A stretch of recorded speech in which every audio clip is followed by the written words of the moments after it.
tortib, qorin, ko'krak qismi, hamma qismingizni yarim uyqu, bo'sh holatga keltiring hamda tinchlanib, tinch holatga kelganingizdan keyin ong ostingizga to'g'ri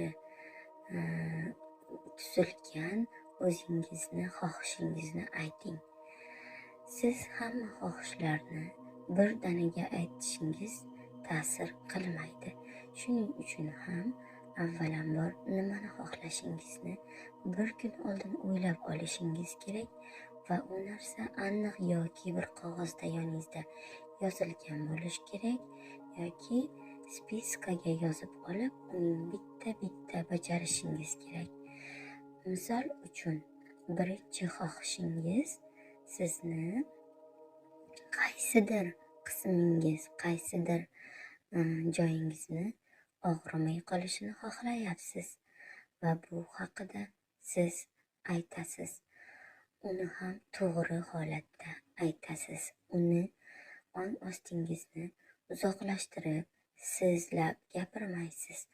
Uni o'zingizga yaqin olib, senlab gapirsangiz bo'ladi. Sen mening ong ostimsan va men senga o'z istagimni aytaman deb istagingizni aytasiz. Men misol uchun eng chiroyli 18 yoshimdagi qomatimdek bo'lishni istayman. Yoki bo'lmasam mening oyog'im yoki tizzalarimning og'rig'i yo'qolishini, yaxshi bo'lib, yengil yurishni istayman. Faqat buni aytib tek qo'ymaysiz, chunki ong osti hamma narsani bajarishga harakat qiladi, lekin u sizga ziyon keltirib, boshqa joyingizga ziyon berishi mumkin. Shuning uchun ham siz u narsani to'liq aytasiz.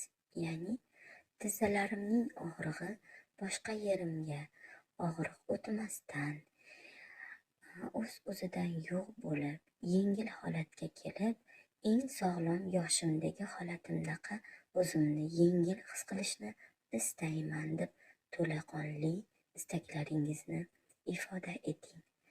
Ba'zi bir insonlar men ozishni istayman deyishadi-yu, uning sog'lom bo'lishni, sog'lom ozishni yoki bo'lmasam qandaydir yomon holatlarsiz ozishni istashmaydi. Ular o'z istaklarini